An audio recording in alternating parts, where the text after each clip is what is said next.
ആശംസകൾ അർപ്പിക്കുന്നതിനായി ബഹുമാന്യനായ ശ്രീ തെയ്യമ്പാടി ബാബുഹാജിയെ വേദിയിലേക്ക് സാദരം ക്ഷണിച്ചുകൊള്ളുന്നു.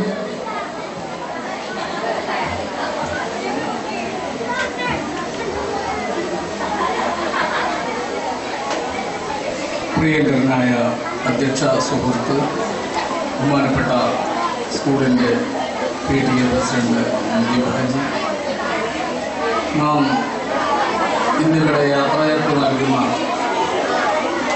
എൻ്റെ പ്രിയങ്കരനായ കുഞ്ഞു മുഹമ്മദ് മാസ്റ്റർ, നമ്മുടെ school manager Neelathi Haji, head master, നമ്മുടെ സ്കൂളിലെ അധ്യാപികയും ഗ്രാമപഞ്ചായത്ത് മെമ്പറുമായ നഫീസ കാരി, അതുപോലെ തന്നെ സുജാത മെമ്പർ, മൊയ്തീൻകുട്ടി വേലായുധൻ, മറ്റ് ഈ സദസ്സ് ധന്യമാക്കിയ നാട്ടുകാരെ, അധ്യാപകന്മാരെ, വിദ്യാർത്ഥി വളരെ വികാരഭരിതമായ ഒരു ചടങ്ങിലാണ് ഞാനും നിങ്ങളൊക്കെ സംബന്ധിക്കുന്നത്. സുദീർഘമായി സംസാരിക്കണമെന്ന് ആഗ്രഹമുണ്ട്, പക്ഷെ കാലാവസ്ഥ അനുവദിക്കുന്നില്ല. നേരത്തെ മുഹമ്മദ് സാർ പറഞ്ഞതുപോലെ തന്നെ ചുട്ടുകൊള്ളുന്ന വെയിൽ, ഈ തിങ്ങിയിരിക്കുമ്പോഴുണ്ടാകുന്ന ആ ചൂട് നിങ്ങളെയൊക്കെ അസ്വസ്ഥരാക്കുന്നുണ്ട് എന്നതാണ് യഥാർത്ഥം. കുഞ്ഞു മുഹമ്മദ് മാഷ് ഞാനുമായിട്ടുള്ള പരിചയം എന്ന് പറഞ്ഞാൽ ഈ നാട്ടിൽ വരികയും പോവുകയും ചെയ്യുമ്പോഴായി.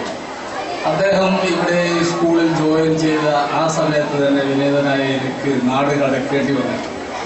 അപ്പോൾ വരുന്ന സമയത്ത് ഈ സ്കൂളിൽ പ്രവർത്തിച്ചിരുന്ന അധ്യാപകർ ചിലരുമായുള്ള ബന്ധം, അങ്ങനെയുള്ള പൊതുകാര്യങ്ങളിലൊക്കെ സഹകരിച്ച് പ്രവർത്തിക്കാൻ കഴിഞ്ഞു എന്നത് അതിലുപരി അദ്ദേഹം പ്രതിനിധാനം ചെയ്യുന്ന ഒരു പാർട്ടിയുടെ എളിയ പ്രവർത്തകൻ എന്ന നിലയ്ക്ക് എപ്പോഴും ബന്ധപ്പെടുകയൊക്കെ ചെയ്യുന്ന ഒരു വ്യക്തി കൂടിയാണ് ഇത്.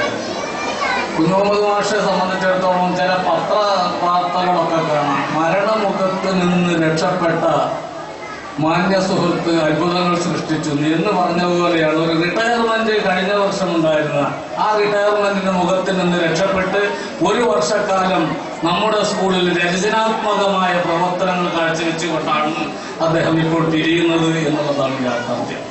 ഒരു 100 പുതിയ വിദ്യാർത്ഥികളെ കൂടി പരിചയപ്പെടാനും അവരുടെയൊക്കെ പ്രാർത്ഥനകൾ ഏറ്റുവാങ്ങാനുമുള്ള ഭാഗ്യം അദ്ദേഹത്തിന് ലഭിച്ചു എന്നുള്ളത് വളരെ സന്തോഷദായകമാണ് എന്നാണ് എനിക്ക് പറയാനുള്ളത്. ഇവിടെ വെച്ച് അദ്ദേഹത്തിന് സമ്മാനദാനം നിർവഹിച്ചു. ഒരു ഫാനായിരുന്നു കൊടുത്തത്. ഞാൻ എൻ്റെ സുഹൃത്ത് മൊയ്യൻകുട്ടിയോട് പറഞ്ഞു, ഈ കാലത്ത് അല്ലാതിരുന്നെങ്കിൽ, അത് കുഞ്ഞു മുഹമ്മദ് മാഷ് അല്ലാതിരുന്നെങ്കിൽ ഒരു ചാരുകസേരയെ കൂടി നൽകുന്നത് ഉത്തമമായിരിക്കും. കാരണം ശിഷ്ടകാല ജീവിതം വിശ്രമിച്ചുകൊണ്ട് ഫാനിന്റെ കാറ്റും കൊണ്ട് ചാരുകസേരയിൽ ഇരിക്കാമായിരുന്നു. പക്ഷെ കുഞ്ഞു മുഹമ്മദ് മാഷ് അങ്ങനെയല്ല.